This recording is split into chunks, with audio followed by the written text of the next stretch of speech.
नमस्कार दोस्तों, आप सभी का देव अमृत गंगा चैनल में हार्दिक स्वागत है। आज हम तुलसी पर रोज जल चढ़ाने और तुलसी के पास दीपक जलाने से हमें क्या फल मिलता है, इसके बारे में चर्चा करेंगे।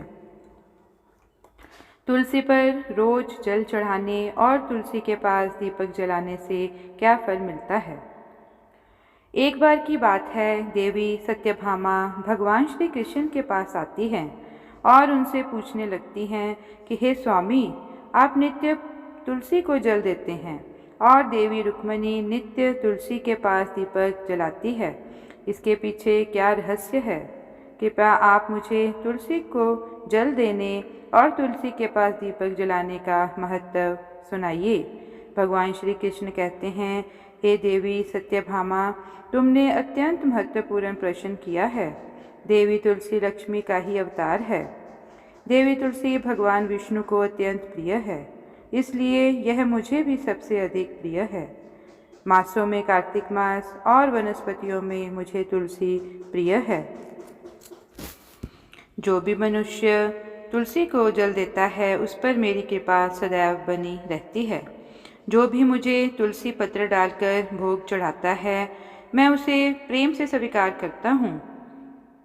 तुलसी पत्र के बिना मैं किसी भी प्रकार का भोग स्वीकार नहीं करता हूँ।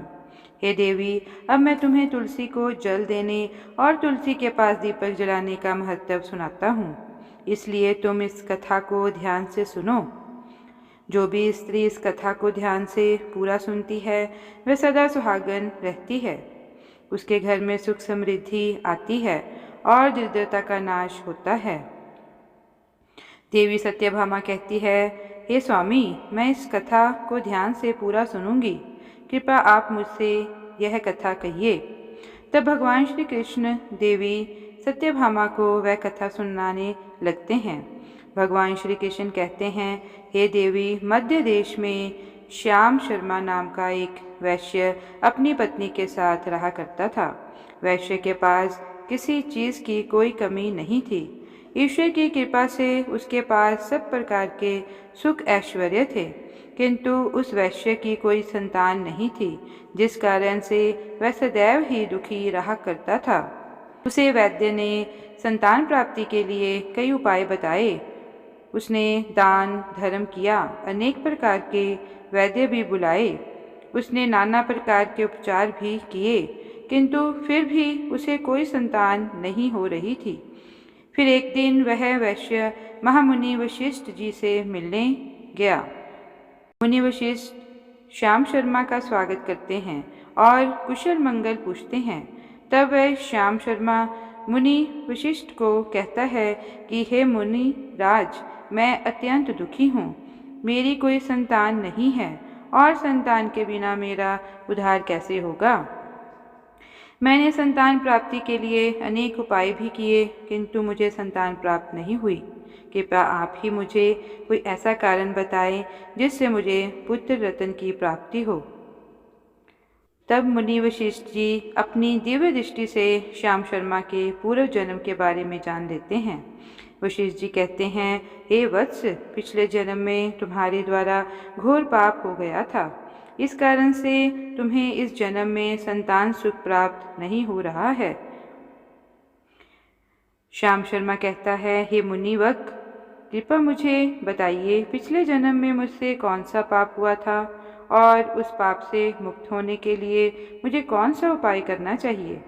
वशिष्ठ जी कहते हैं, हे वत्स, पिछले जन्म में तुमने जो अपराध किया था उसके विषय में सुनो।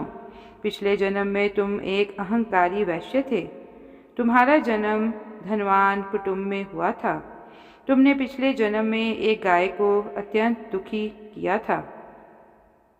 एक दिन एक गाय भूखी प्यासी तुम्हारे घर के बाहर आई।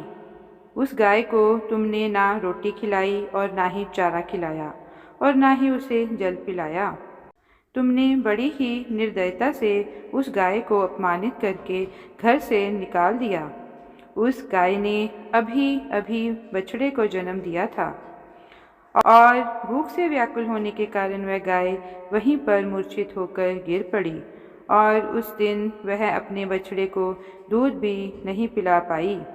इसलिए इस गाय ने तुम्हें शाप दे दिया। इस गाय के शाप के कारण तुम्हारी ऐसी दुर्दशा हुई है। उस गाय के शाप के कारण तुम्हें इस जन्म में संतान नहीं हो रही है। वशिष्ठ जी की बात सुनकर श्याम शर्मा को बहुत दुख हुआ। वह स्वयं को कोसते हुए कहने लगा, हाय, ये मैंने क्या किया? एक बेचारी दुखी गौ माता की सेवा नहीं की। मैंने बहुत बड़ा अपराध किया है और उसी का दंड मुझे भोगना पड़ रहा है। श्याम शर्मा वशिष्ठ जी से कहता है, हे मुनिवर, पाप का प्रायश्चित कैसे करूं?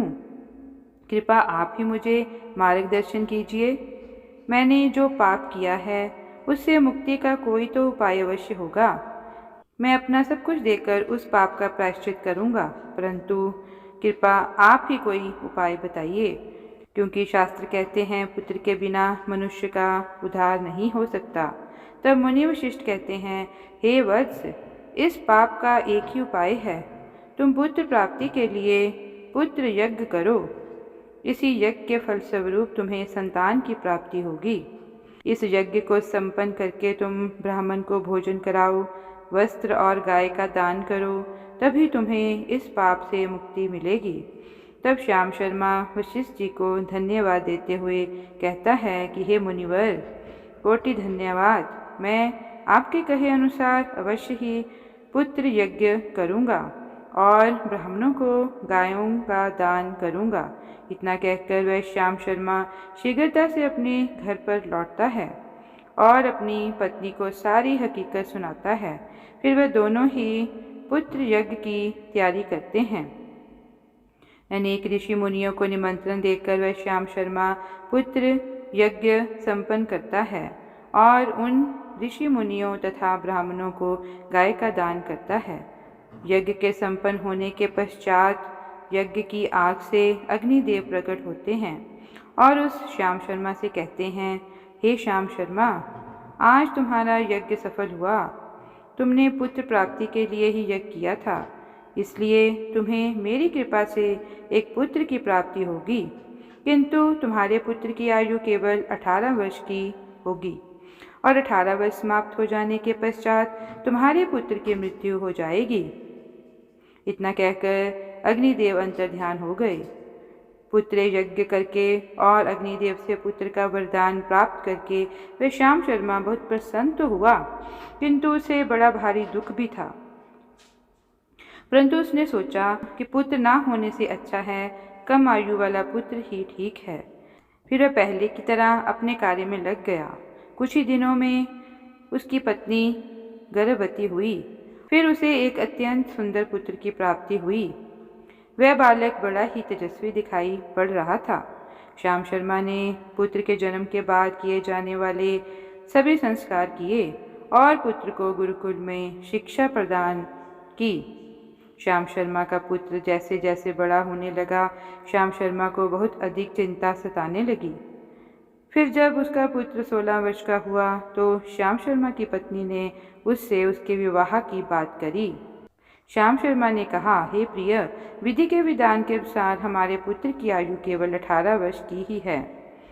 18 वर्ष के पश्चात हमारे पुत्र की मृत्यु हो जाएगी, इसलिए हमें इसका विवाह करके किसी कन्या के जीवन को बर्बाद नहीं करना चाहिए। 2 वर्ष बाद वह विधवा हो जाएगी, फिर उसे जीवन में अनेक कष्ट सहन करने पड़ेंगे। लेकिन श्याम शर्मा की पत्नी नहीं मानी। वह अपने पुत्र का विवाह होता देखना चाहती थी।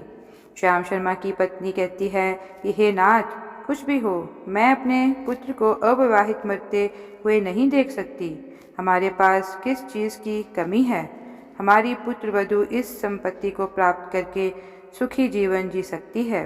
इसलिए अब आप संकोच न करें और हमारे पुत्र के लिए सुंदर कन्या की खोज करें। अपनी पत्नी के मन के आगे श्याम शर्मा की एक न चली और फिर वह पुत्र के विवाह के लिए मान गया। फिर उसने पास ही के नगर में रहने वाली एक अत्यंत गरीब वैश्य की पुत्री के साथ अपने पुत्र का विवाह संपन्न किया। श्याम शर्मा की बहू का नाम सुभद्रा था। वह अत्यंत गुणवान, चरित्रवान और पतिव्रता नारी थी। वह अपने पति के मृत्यु की बात को नहीं जानती थी। सुभद्रा नित्य अपने सास ससुर और अपने पति की सेवा करने लगी। वह सभी के साथ बड़े प्रेम से रहती और कभी किसी की आज्ञा का उल्लंघन नहीं करती थी। उसने अपनी मधुर वाणी और कार्यकुशलता से सभी के मन को जीत लिया। इस प्रकार से 2 साल बीत गए और फिर वह समय निकट आ गया जब श्याम शर्मा के पुत्र की मृत्यु होने वाली थी। श्याम शर्मा को बड़ा भय लगने लगा। फिर एक दिन उसने अपनी बहू को बुलाया और उसे क्षमा मांगते हुए कहने लगा, हे बहू, तुम मुझे क्षमा कर देना, मैंने तुम्हारे साथ बड़ा अन्याय किया है। बहू ने कहा, हे ससुर जी, आप ऐसा क्यों कह रहे हैं? आप मुझसे क्षमा मांगकर लज्जित ना करिए। मैं आपसे छोटी हूँ, आपकी पुत्री के समान हूँ। कृपा आप संकोच न करते हुए अपने मन में जो भी बात है वह कहिए। मैं आपकी आज्ञा का पालन अवश्य करूँगी। फिर श्याम शर्मा कहने लगा, हे पुत्री, तुम कल्याणी हो, तुम एक महान पतिव्रता हो, किंतु मेरे पुत्र के साथ तुम्हारा विवाह होने से पूर्व मैंने तुमसे एक बात छिपाई। हमें पुत्र की प्राप्ति पुत्र यज्ञ करने के बाद हुई थी और अग्निदेव ने हमें ये कहते हुए पुत्र प्राप्ति का आशीर्वाद दिया था कि हमारे पुत्र की आयु केवल 18 वर्ष की होगी। 18 वर्ष के बाद हमारे पुत्र की मृत्यु हो जाएगी। अपने ससुर की बात सुनकर सुभद्रा ने कहा, हे ससुर जी, बस इतनी सी बात, आप चिंता न करिए। मैं आपको वचन देती हूँ कि आपकी पुत्र वधू मैं कभी विधवा नहीं होंगी। आपके पुत्र के प्राणों की रक्षा मैं करूँगी। आप बस मुझे एक दीपक, जल का घड़ा और एक गाय लाकर दीजिए। मेरे पति के प्राणों की रक्षा इन्हीं से होगी। सुभद्रा की बात सुनकर श्याम शर्मा को बड़ा आनंद हुआ और वह कहने लगा, हे बहू, तुम्हारी जैसी बहू सबको प्राप्त हो। तुम्हारी इच्छा, मैं तुम्हें वह सब चीज़ लाकर दूंगा। इतना कहकर श्याम शर्मा ने अपनी बहू को वह तीनों चीज़ लाकर दी। फिर जब वह दिन निकट आ गया जब सुभद्रा के पति की मृत्यु होने वाली थी, उस दिन सुभद्रा ने सुबह उठते ही तुलसी को जल चढ़ाया और उसे प्रणाम करते हुए तुलसी के पौधे पर एक चुनरी बांध दी और तुलसी माता से प्रार्थना की, हे तुलसी माँ, मैं आपको चुनरी चढ़ा रही हूँ, कृपा अब तुम ही मेरे सुहाग की रक्षा करना। फिर सुबह के समय यमराज का एक दूत श्याम शर्मा के पुत्र के प्राण लेने के लिए उसके घर पर आ गया। जैसे ही वह घर में प्रवेश करने लगा, तब तुलसी के पौधे ने उसे रोक दिया और कहा, हे यमदूत, इस घर में निवास करने वाली स्त्री ने मुझे चुनरी चढ़ाई है और इसलिए अब उसके सुहाग की रक्षा मैं कर रही हूँ। तुम इसके घर में प्रवेश नहीं कर सकते। इतना कहकर तुलसी ने यमराज के उस दूत को घर में जाने से रोक दिया। वह दूत भयभीत होकर सुभद्रा के पति के प्राण लिए बगैर ही यमपुरी लौट गया। यमपुरी में जाकर उसने यमराज से कहा, हे यमराज, मैं धरती लोक पर एक पुरुष के प्राण लेने के लिए गया था, किंतु तुलसी के पौधे ने मेरा रास्ता रोका। उस तुलसी के पौधे के कारण मैं घर में प्रवेश नहीं कर पा रहा हूँ। इस बात पर यमराज को बड़ा क्रोध आ गया। फिर उन्होंने अन्य 2 दूतों को बुलाया और कहा, तुम अब शाम के समय सुभद्रा के घर पर जाओ।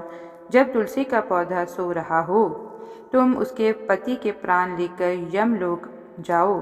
फिर शाम के समय यमराज के 2 दूत सुभद्रा के घर की ओर निकल पड़े। सुभद्रा ने शाम होते ही तुलसी के पास एक दीपक जला दिया और उससे प्रार्थना की, हे दीपक, अब तुम ही मेरे पति के प्राणों की रक्षा करो। ये दूत मेरे पति के प्राण लेने के लिए आ रहे हैं। फिर शाम हो गई, तुलसी का पौधा सो गया और यमराज के 2 दूत सुभद्रा के घर के सामने आकर खड़े हो गए और सोचने लगे, अब तो इस मनुष्य के प्राण लेकर ही यमपुरी लौटेंगे। जैसे ही यम के दूत सुभद्रा के घर में प्रवेश करने लगे, तुलसी के पास लगाए हुए दीपक ने उनका रास्ता रोक दिया और कहा, हे दूतों, तुम अब इस सुभद्रा के पति के प्राण नहीं ले जा सकते। उस स्त्री ने मुझे प्रज्वलित करके उसके पति के प्राणों की रक्षा करने की प्रार्थना की है, इसलिए अब मैं उसके पति के प्राणों की रक्षा कर रही हूँ। इसलिए तुम आज उसके पति के प्राण नहीं ले जा सकते। तुम यहीं से लौट जाओ, नहीं तो मैं सब कुछ जलाकर भस्म कर दूंगी और मेरी अग्नि से तुम दोनों भी जलकर भस्म हो जाओगे। उस दीपक की बात सुनकर यमराज के दोनों दूत अत्यंत भयभीत हो गए और फिर से लौटकर यमराज के पास चले गए। वहां पर जाकर उन्होंने यमराज को सारा वृतांत सुनाते हुए कहा, हे यमराज, आपकी आज्ञा का पालन करते हुए हम दोनों शाम के समय उस पुरुष के प्राण लेने के लिए गए थे, किंतु तुलसी के पास लगाए हुए दीपक ने हमारा रास्ता रोक दिया, इसलिए हम खाली हाथ ही लौट आए। यह सुनकर यमराज को बड़ा क्रोध आ गया। फिर उन्होंने अन्य 4 दूतों को बुलाया और कहा, अब तुम सुबह उस सुभद्रा के जगने से पहले जाओ और उसके पति के प्राण लेकर आ जाओ। यमराज की आज्ञा पाकर दूत सुबह सुभद्रा के घर की तरफ जाने लगे, लेकिन सुभद्रा ने रात को ही घर के दरवाजे के सामने जल से भरा हुआ लोटा रख दिया और उससे प्रार्थना की, मेरे पति की रक्षा कीजिए। यम के 2 दूत मेरे पति के प्राणों को लेने आ रहे हैं, अब आप ही मेरे सुहाग की रक्षा कर सकते हैं। इतना कहकर वह सुभद्रा सोने के लिए चली गई। इधर यम के दूत सुबह सुभद्रा के जगने से पहले ही उसके घर पर पहुंच गए। जैसे ही वह घर के अंदर प्रवेश करने लगे, तब उस लोटे के अंदर के भरे हुए जल ने कहा, तुम रुक जाओ, अब तुम इस घर में प्रवेश नहीं कर सकते। यह घर अब मेरी सुरक्षा में है। मैं सुभद्रा के पति के प्राण तुम्हें लेकर जाने नहीं दूंगा। अगर तुमने इस घर में प्रवेश किया तो मैं नरक की अग्नि को बुझा दूंगी, जिससे सारा नरक लोक डूब जाएगा। ये सुनकर यमराज के बेचारे दूत घबरा गए और एक दूसरे की तरफ देखकर उस स्थान से भाग गए। वे सभी यम के दूत यमराज के पास लौट गए और उनसे कहने लगे, हे धर्मराज, आपकी आज्ञा का पालन करते हुए हम चारों सुबह सुभद्रा के जगने से पहले ही उसके पति के प्राण लेने के लिए पहुंच गए थे, किंतु सुभद्रा के घर के बाहर रखे हुए जल के लोटे ने हमारा मार्ग रोक दिया। इसी कारण से हम उसके घर में प्रवेश नहीं कर पाए। अब यमराज को बहुत ही क्रोध आ गया। इस बार उन्होंने 8 यमदूतों को बुलाया और कहा, हे यमदूतों, अब शीघ्रता से जाओ और बलपूर्वक उस मनुष्य के प्राण खींचकर यमलोक लेकर आओ। फिर वह 8 यमदूत यमराज की आज्ञा का पालन करते हुए पृथ्वीलोक पर उस सुभद्रा के घर के पास आते हैं। तो देखते हैं उस सुभद्रा के घर के सामने एक गाय खड़ी है। सुभद्रा ने यमदूतों के आने से पहले ही अपने घर के सामने गाय को बांध दिया था और गौ माता से विनती की थी कि हे गौ माता, आज यमदूत मेरे पति के प्राण लेने के लिए आ रहे हैं, अब आप ही मेरे सुहाग की रक्षा कर सकती हैं। हे गौ माता, मैं आपकी शरण में आई हूँ, कृपया मुझे विधवा होने से बचा लीजिए। उस गाय ने कहा, हे पुत्री, तुम चिंता मत करो, तुम्हारे पति के प्राणों की रक्षा मैं स्वयं करूँगी। मेरे होते हुए यम के दूत तुम्हारे घर में प्रवेश नहीं कर पाएंगे, इसलिए तुम चिंता से मुक्त होकर घर में अपने पति की सेवा करो। फिर जैसे ही वह यमदूत घर के अंदर प्रवेश करने के लिए आगे बढ़ते हैं, तब वह गाय उन्हें रोक देती है और कहती है, इस घर में तुम लोग प्रवेश नहीं कर सकते, इस घर की रक्षा मैं कर रही हूँ। मेरे रहते कोई भी इस घर में के अंदर प्रवेश नहीं कर सकता। यदि तुमने घर के अंदर प्रवेश करने का प्रयत्न किया तो मैं तुम सभी को शाप दे दूंगी। अगर तुम्हें इस घर के अंदर प्रवेश करना है तो तुम्हें पहले मेरे प्राण लेने पड़ेंगे और तुम सभी को गौ हत्या का पाप लगेगा, जिसका कोई प्रायश्चित नहीं है। वहाँ पर उपस्थित सभी यमदूत गाय के द्वारा शाप देने की बात सुनकर भयभीत हो गए। वे जानते थे कि गाय के द्वारा दिए गए शाप से कोई मुक्त नहीं कर सकता। और गो हत्या तो संसार का सबसे जघन्य अपराध है और महापाप है, जिसका कोई प्रायश्चित भी नहीं है। इसलिए वे सभी वहां से लौटकर यमराज के पास चले गए। यमपुरी जाकर उन यमदूतों ने यमराज को सारा वृत्तांत सुनाते हुए कहा, हे धर्मराज, उस सुभद्रा के पति के प्राणों की रक्षा एक गाय कर रही है। उस गाय ने हमें श्राप देने की बात कही, इसलिए हम सभी भयभीत होकर वापस लौट आए हैं। हम में गाय का सामना करने की शक्ति नहीं है। उन यमदूतों की बात सुनकर यमराज आग बबूला हो गए और स्वयं भैंस पर सवार होकर पृथ्वीलोक की ओर निकल पड़े। यमराज अपने भैंस पर सवार होकर सुभद्रा के घर के पास चले आते हैं। यमराज को अपने घर के सामने खड़ा हुआ देखकर सुभद्रा भयभीत हो जाती है और जल्दी से आकर यमराज के चरण स्पर्श करके उन्हें नमस्कार करती हैं और उनकी स्तुति करने लगती है। हे यमराज, आप तो तीनों लोगों के प्राणियों पर कृपा करने वाले महान देवता हैं। इस संसार के समस्त प्राणियों के पाप और पुण्य का लेखा जोखा आप अपने पास रखते हैं। हे न्याय के देवता धर्मराज, मैं सत्य धर्म का पालन करने वाली पतिव्रता स्त्री हूँ। मैं आपको बारंबार नमस्कार करती हूँ। कृपा मुझे आशीर्वाद दीजिए। सुभद्रा के द्वारा की गई स्तुति से यमराज अत्यंत प्रसन्न होते हैं और उसे अनजाने में ही सदा सुहागन रहो ऐसा कहकर आशीर्वाद देते हैं।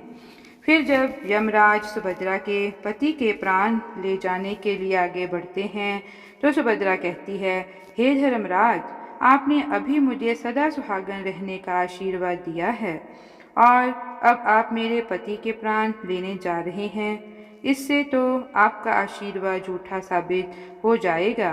ये सुनकर धर्मराज रुक जाते हैं और सुभद्रा की ओर देखकर मुस्कुराने लगते हैं। सुभद्रा के निर्मल हृदय और अपने पति के प्रति समर्पण भाव को देखकर यमराज अत्यंत प्रसन्न होते हैं। सुभद्रा की ओर देखकर यमराज कहते हैं, हे पुत्री, आज तुमने साक्षात मृत्यु को ही पराजित किया है। मैं तुम्हारे पतिव्रत धर्म से अत्यंत प्रसन्न हूँ। अब मैं तुम्हारे पति के प्राण छोड़ देता हूँ। तुम्हारी जो भी मनोकामना है वह मुझसे मांग लो। तब सुभद्रा ने कहा, हे धर्मराज, मैं अपने पति के लिए 100 वर्ष की आयु मानती हूँ। मेरे लिए मेरे पति ही परमेश्वर हैं। मैं अपने पति को छोड़कर जीवित नहीं रह सकती, इसलिए आप मुझे यही वरदान दीजिए। तब यमराज प्रसन्न होकर कहते हैं, तथास्तु हे कल्याणी, आज से जो भी स्त्री अपने घर के सामने तुलसी का पौधा लगाती है, तुलसी के पास शाम के समय दीपक जलाती है, जिस घर के सामने गाय बधी होती है और जो स्त्री अपने घर के सामने जल का लोटा रखती है, उसके घर में कभी मेरे दूत प्रवेश नहीं करेंगे। इतना कहकर यमराज उस स्थान से अंतर्ध्यान हो जाते हैं। भगवान श्री कृष्ण कहते हैं, हे देवी, इस प्रकार से उस सुभद्रा ने अपने पतिव्रता का पालन करके उसकी मृत्यु को टाल दिया था। इसलिए जो भी स्त्री अपने घर के सामने तुलसी का पौधा लगाती है, रोज शाम को तुलसी के पास दीपक जलाती है, उसके घर में मृत्यु प्रवेश नहीं करती है। जिस घर के सामने गाय बधी होती है, उस घर में कभी दुख दरिद्रता नहीं आती है। जो स्त्री अपने घर के सामने जल से भरा हुआ लोटा रखती है, उसके घर में कभी शोक नहीं होता। तो दोस्तों, इस प्रकार से भगवान श्री कृष्ण ने देवी सत्यभामा को तुलसी के पास दीपक जलाने का महत्व सुनाया। जय श्री कृष्ण।